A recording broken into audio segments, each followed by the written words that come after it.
No nurse in Alder Creek could save the sick mountain man, or that was what folks were saying by the time the snow started to melt off the high ridges. Hello, my dear friend. This is your narrator of Tales from the Wild West. Before we begin, make sure you are subscribed and tell me in the comments where you are listening from.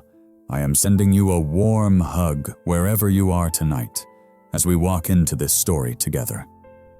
In the spring of 1884, the town of Alder Creek was little more than one muddy main street and a scatter of buildings clinging to the valley floor, while the mountains rose up around it like great dark shoulders. Men came through with wagons of ore and timber and stories, then headed back up into the wild. One of those men was Silas Ward. Folks called him the Giant of Thunder Peak, and it was not much of an exaggeration. He stood a full head taller than the tallest ranch hand in 3 counties, with arms thick from hauling logs and packs up slopes that would have made other men turn back. In town, he was the one mothers pointed to when they said the mountains bred their own kind of bear. Silas stayed away from people when he could.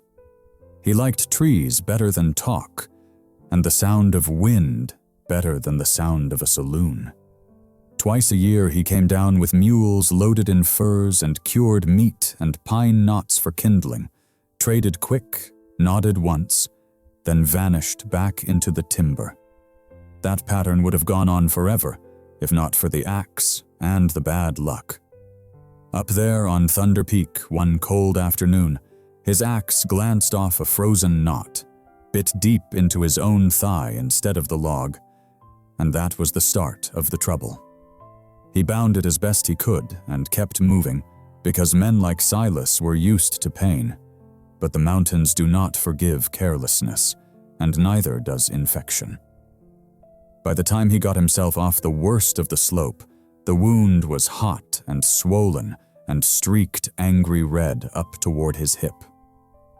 2 ranch hands found him 3 days later, slumped over his mule in a narrow draw, lips cracked, eyes glassy, that great body shaking with fever. It took both of them and 1 mule to get him down to Alder Creek, and by then half the town had heard that the Giant of Thunder Peak was dying in the back room of Doc Harrow's office. The doctor did what he knew how to do.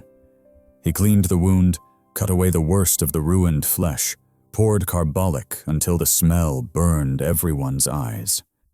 The preacher came by with a Bible.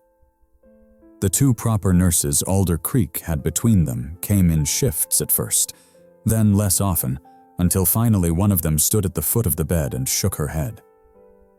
"His body is too far gone," she told Doc Harrow quietly. But the mountain man's hearing was still sharp enough to catch it.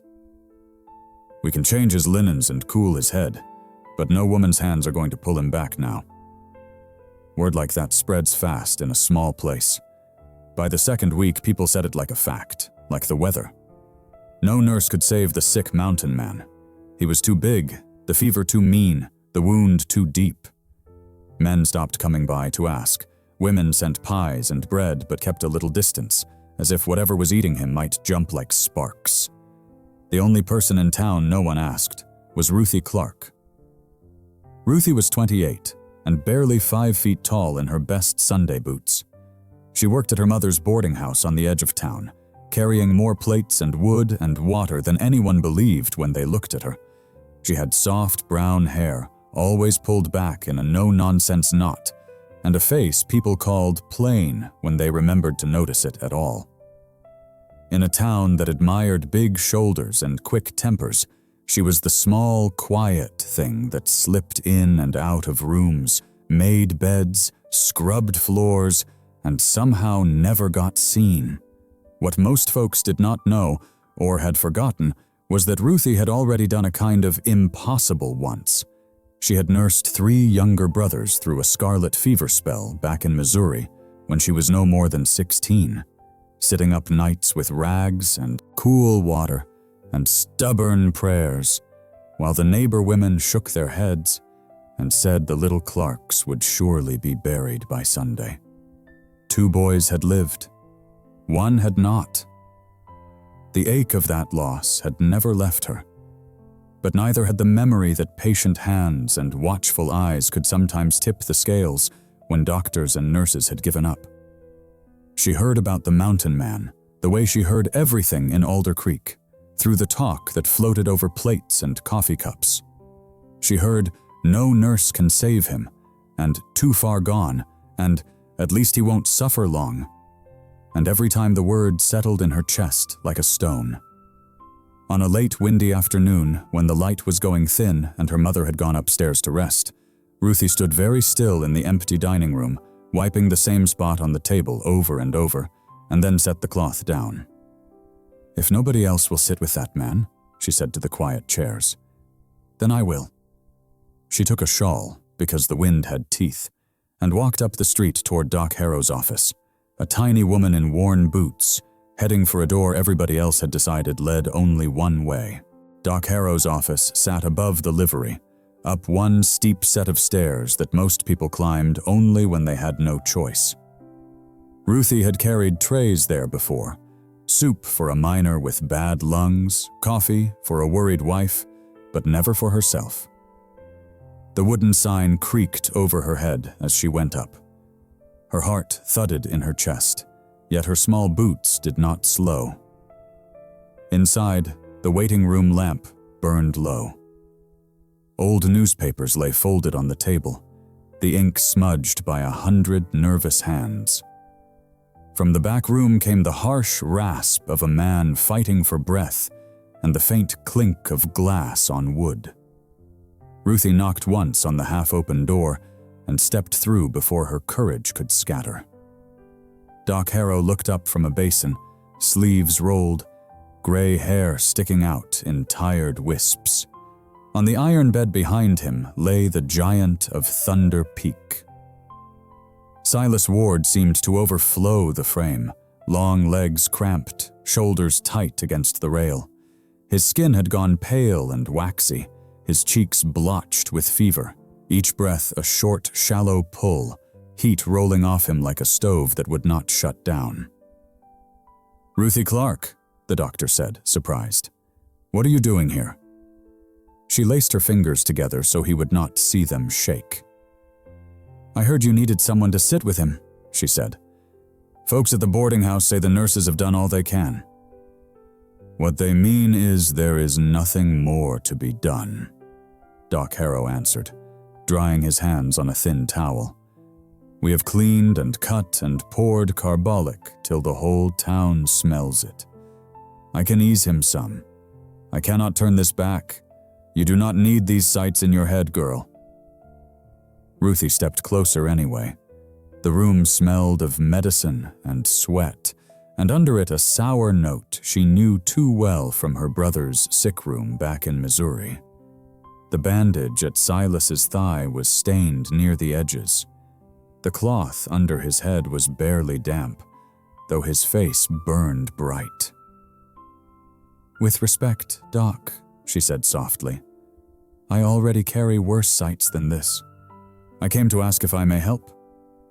He frowned at this small woman in a plain dress and worn boots. "You are no nurse," he said. "No training, no papers, nothing but a soft heart." "I have washed linen and turned pillows till my arms shook," she replied. "I have sat through nights listening to this kind of breathing, and I know how much it matters to have someone watching. Let me sit with him. You tend the wound. I will tend the man." On the bed, Silas stirred, as if some stubborn part of him heard their voices dragging at the edge of his fever. His eyes slit open for a heartbeat. Ruthie saw confusion there, and a flash of anger at being helpless, then only the dull gray of sickness. His big hand twitched like he meant to push them all away, then fell heavy to the sheet. Doc Harrow watched her face. "You do not faint easy, do you?" "No, sir," she said. "I do not faint, and I do not run." He rubbed the bridge of his nose and glanced toward the window where a few early flakes had begun to tap the glass. "All right," he said at last. "If you are set on this, you do exactly as I say. You do not touch the wound unless I am here. You keep his fever down as best you can, and water in him if he will swallow it. When the fever breaks or he dies, I send you home. Those are the terms." "It will break," Ruthie murmured, more a promise to herself than to him. The first hours nearly broke her instead. The fever made Silas restless and mean in his sleep. Once he tried to throw his legs over the side of the bed, all that weight moving sudden and wild. Ruthie dug her heels into the floor and pushed back with everything she had, her shoulder braced against the iron rail, arms trembling hard. For a moment she thought they would both go crashing down. Somehow the little woman held the giant where he was. "Lie back, Mr. Ward," she said, keeping her voice low and steady. "You are in town now. Your mules are in the livery. Your packs are safe. There is nothing for you to carry tonight but this quilt and your own stubborn breath." Something in him heard. The fight eased out of his shoulders an inch at a time. When he sagged back onto the pillow, she laid a cool cloth across his brow and another over his chest, and began the slow, steady work of soaking heat from a body that had taken years to build and might be gone in a few bad nights. By dusk, the wind was driving hard down off the ridges. Snow thickened in the dark, the kind that closed passes and kept any city doctor on the far side of the mountains. Doc Harrow stood a moment at the window and watched the street blur white. "If we had thought to send for more help, we have lost that chance now," he said. Ruthie wrung out the cloth again and laid it over Silas's heart, feeling the furnace under his skin. "Then it is you and me and him," she answered, "and I do not plan on handing him over to the storm without a fight."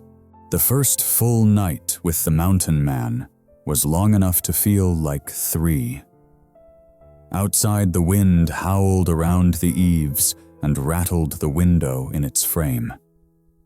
Inside the little back room, the only sounds were the tick of the clock on the shelf and Silas Ward's ragged breathing as it dragged in and out of his chest. Ruthie moved between the basin and the bed in a steady pattern. Rinse the cloth, wring it out, smooth it over his burning skin, speak a few quiet words he might or might not hear.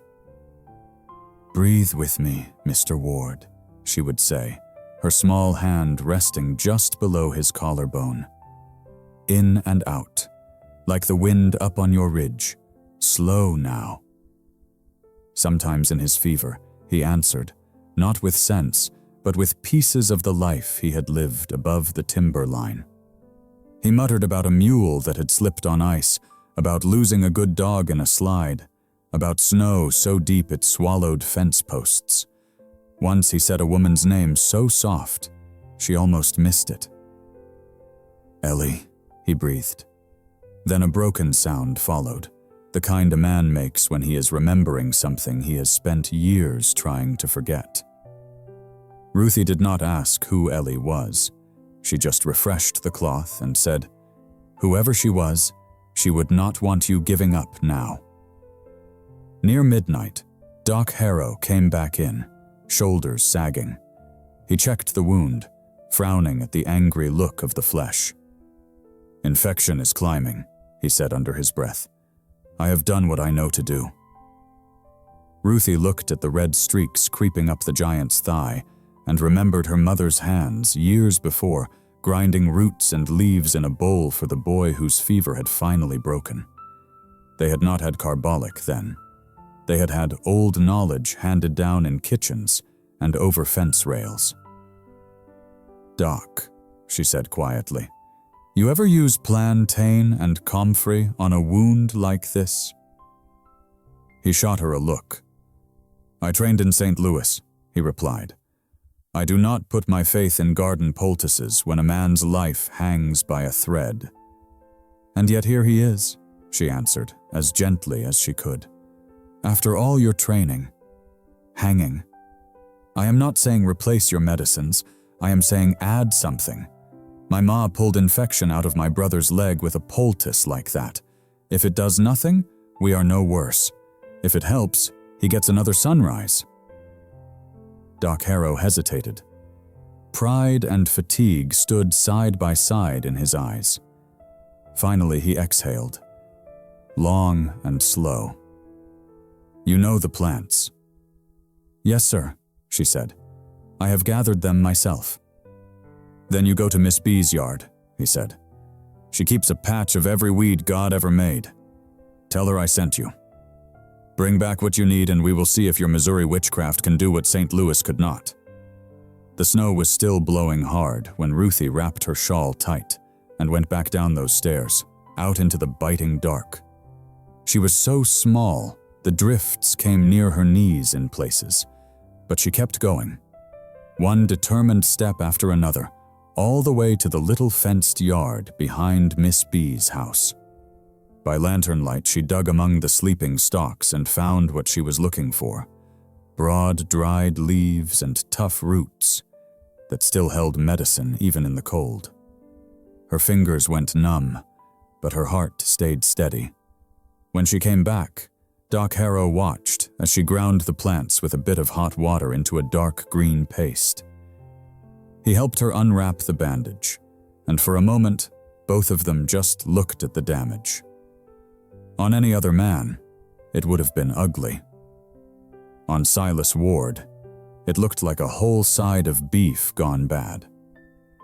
She swallowed and set her jaw. "All right," she murmured. "We are not finished with you yet." She laid the poultice along the worst of the infection, covered it with clean cloth, and saw Silas flinch even in his stupor at the sudden sting. "That means it is working," she told him, more hopeful than sure. "Sometimes the cure bites before it soothes." The hours toward dawn were the hardest. His fever climbed, and with it came a wild strength that ripped the sheet under his fists and made the bed frame groan. Twice more he tried to fight his way up out of the mattress. Twice Ruthie threw her whole small weight against his shoulder and spoke into his ear like she was gentling some massive spooked horse. "You are not up on the ridge," she said. "You are in Alder Creek with a roof over your head and a woman who is not going to let you fall out of this world without a say. You hear me, Silas Ward. I did not walk out in a snowstorm and grind up half the herb garden for a man planning to die anyway." The third time he surged up, his hand closed around her wrist, hot as a brand. His eyes opened, unfocused but fixed on her face. For a second she could see the size of him, the strength still there under the sickness, and any sensible woman might have been afraid. Ruthie was too tired and too stubborn for fear. She just looked back at him, small and steady. "Lie back down," she told him. "That is my wrist you are crushing, and I need it to keep you alive." Something in him recognized the command. His grip loosened. He sank down into the pillow again, breath coming in a rough sigh. Ruthie did not pull her hand away. She let his big fingers rest there, warm and heavy, like a promise that some part of him was still listening across the fever's fire. And as the first weak gray of morning touched the frosted window pane, she thought, if he makes it through this night, we might just win. By the second morning, Ruthie's eyes burned, Nyunkoven Ngoiken Zoom. Outside, the storm had turned Alder Creek into a white blur. No one was coming up that hill. There was only the little back room, the ticking clock, and the giant of Thunder Peak lying still under a patched quilt. The poultice on his leg had stained the bandage dark. The red lines that had climbed his thigh now looked a shade duller. Ruthie laid the back of her hand against his chest and then against her own cheek the way her mother once had. He was still hot, but the heat no longer roared. It smoldered. "Doc," she said, "he is turning." Harrow checked for himself, fingers quick and sure. For the first time in days, the tight line eased between his brows. "I would not call him saved," he muttered, "but something is pushing back now. Keep that poultice fresh. Keep water in him if he will take it. If he means to live, today will tell us." While snow piled against the windows, Ruthie worked. She changed linen that clung to Silas's skin, rolled him so his back would not break out in sores, and coaxed spoonfuls of water between his teeth when his mouth slackened. Once he choked, and for a heartbeat she thought she had drowned him. She pulled him forward, patted that massive back until he coughed and swallowed and sagged against her shoulder like a felled tree. Her thin arms held more weight than anyone in town would have believed, and she whispered, "That is it, big man. I said breathe, not quit." By afternoon, the air in the room felt different. Heavy still, but not smothering. The wild muttering had faded. When she changed the poultice again, the flesh under it looked less furious, more like something fighting its way back. She sat for a moment, letting her head rest against the wall, listening to the softer rhythm of his breath. A sound brought her eyes open. Not the harsh rasp she had come to know, but a low, rough word that seemed to scrape its way up from somewhere deep. "Water," Silas rasped. Ruthie was on her feet so fast the chair rocked. She slid an arm behind his shoulders, feeling how solid they still were, and held the cup to his lips. "Slow," she said, her own voice shaking. "Just a sip. We are in no hurry now." He drank, not much, but on purpose this time. His eyes opened, clearer than she had ever seen them, gray like stones under shallow creek water. They moved over the small room, found the doctor in the doorway, then settled on her face, the shawl slipping on her slight shoulders. "You are not the nurse," he said after a long pause. Ruthie let out a weary little laugh that still carried relief. "No, sir," she answered. "They said no nurse could save you. They stopped coming. I came because somebody ought to sit with you. And my hands were empty." Something like a smile tugged at one corner of his mouth. "Storm's still on," he murmured. "It is," she said, "but you are still here to hear it." His eyelids drooped again, worn out from those few words, yet his hand groped along the sheet until it found her wrist where he had crushed it in the night. This time his fingers closed around it gently, like a man checking that the rope in his hand was real. "Don't go," he whispered. "I will not," Ruthie promised. "Not till those mountains give you back proper, Mr. Ward." Outside, the wind kept its hard song, but in the little back room of Doc Harrow's office the fever had finally listened, and the tiny woman from the boarding house and the giant from Thunder Peak had just dragged his life back from the edge together. Silas slept almost a full day after that first clear word, and Ruthie let him, sitting beside the bed with her knitting forgotten in her lap, watching the slow rise and fall of a chest that no longer fought for every breath. She changed the poultice twice, each time finding the angry red fading to a steadier pink. She listened to the wind ease off the roof and to Doc Harrow's boots move lighter on the floorboards. By evening, the storm had blown itself out, and a pale, clean sky showed through the window. When Silas woke again, the fever broken for good, he looked less like something the mountains had chewed, and more like a man who might one day climb them again. He studied the room proper this time, the doctor with his ink-stained fingers and tired eyes, the small woman in the straight-backed chair with shadows under her own eyes, and her hair coming loose from its knot. "How long?" he asked, the words still rough. "Have I been down?" Doc Harrow answered with the blunt truth of a man too old to waste time. Long enough to give away your tools twice over. Long enough that every nurse in town walked out of here shaking her head. If it were not for Miss Ruthie Clark and her Missouri stubbornness, you would be halfway to the hereafter. Silas turned his head, slow but sure, and really looked at her then. She felt the weight of that gaze, and for a second all her worn boots and plain dresses and years of being overlooked pressed against her ribs.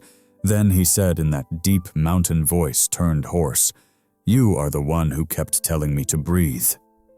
"Someone had to," she answered, trying to keep it light. "You were doing a poor job of it on your own." Word traveled, as it always did, by breakfast next day.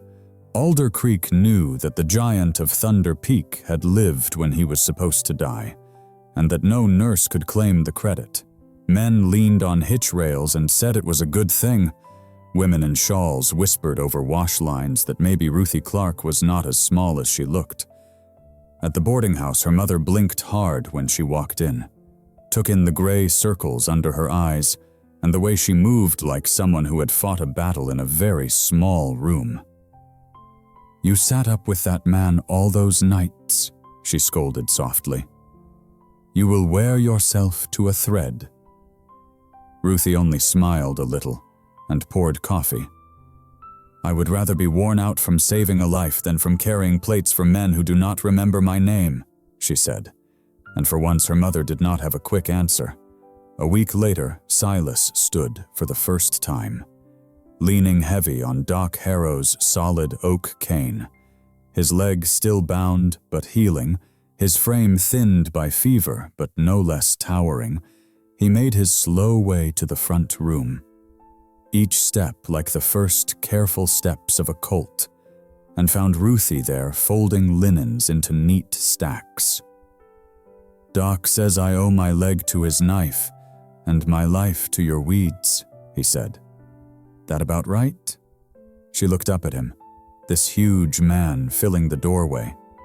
"You owe your life to being too stubborn to let go," she replied.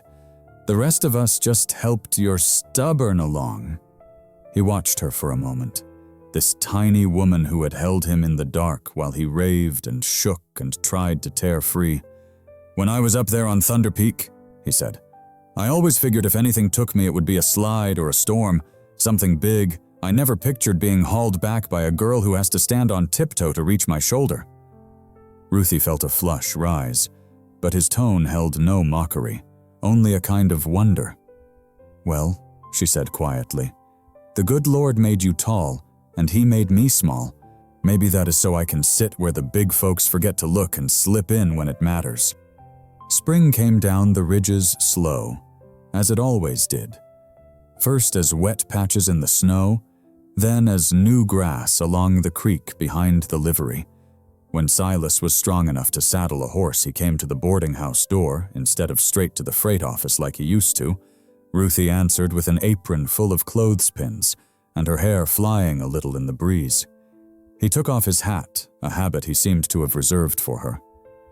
"Doc says I need to walk that leg on real ground," he told her. "Says the mountain will finish what the town started. I was thinking the mountain might not mind if I brought the one woman it listens to along for the ride." She laughed then, a soft, startled sound. "I am no nurse and no doctor," she reminded him. "Just a boarding house girl with too many memories of sick rooms." Silas shook his head, the sun catching the lines at the corners of his eyes. "You are the only person who ever told me to lie back down and made me do it," he said. "The only one who walked out in a blizzard for a man who was more dead than alive. I know what I am on that ridge. I am big enough to move logs and scare off anything with teeth. But up there I found out there are things seas will not beat. Fever, loneliness, the feeling you do not matter much if you fall. I do not want to go back to that ridge as just one more big man alone. Ruthie Clark, I want to take the woman who did the impossible and let her choose if she wants to make a life there with me." For a long moment, she looked past him, up toward the blue shadow of the peaks. She thought about all the years in Alder Creek when she had been furniture in her own story, moving plates and sweeping floors while other people's lives filled the room. She thought about a night when a man the size of a barn had held her wrist like it was the last rope thrown to him and listened to her tiny voice instead of the storm. "The mountain is a hard place," she said at last. "It will not care that I am small."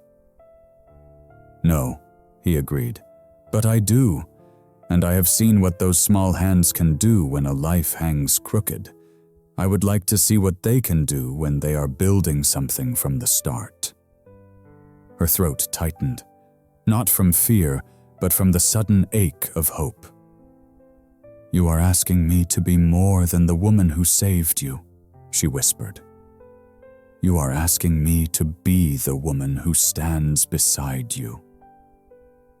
"That is exactly what I am asking," Silas said, his voice gentle for such a large man. "You pulled me back from the edge, Ruthie. I would like to spend the rest of my days finding out what else we can pull toward us if we lean our lives together." So that spring, a very big man and a very small woman rode up toward Thunder Peak side by side. The town watched them go, some shaking their heads, some smiling to themselves. Up there among the dark pines, Silas's cabin waited. Solid logs and a wide porch built for one, but ready for two. Ruthie stepped down, looked at the view that reached all the way to the far line of snow, and felt no fear at all. Later, when the lamps were lit and the wind moved around the eaves just as it had in Doc Harrow's little room, she stood in the doorway with Silas behind her, his arms resting lightly around her shoulders. The height difference between them made them look almost comical. But the way they fit together did not feel like a joke at all. It felt like something the mountains themselves had been holding their breath for, waiting to see if one tiny woman would dare to do the impossible twice, first by pulling a man back from death, and then by believing she was worthy of the life they would share. My dear friend, if this tale of a great big mountain man and the tiny woman who refused to give up on him warmed some quiet corner of your heart tonight, I would be so glad if you left a like on this story and subscribed, so we can keep sitting together for many more tales from the Wild West under the same wide western sky.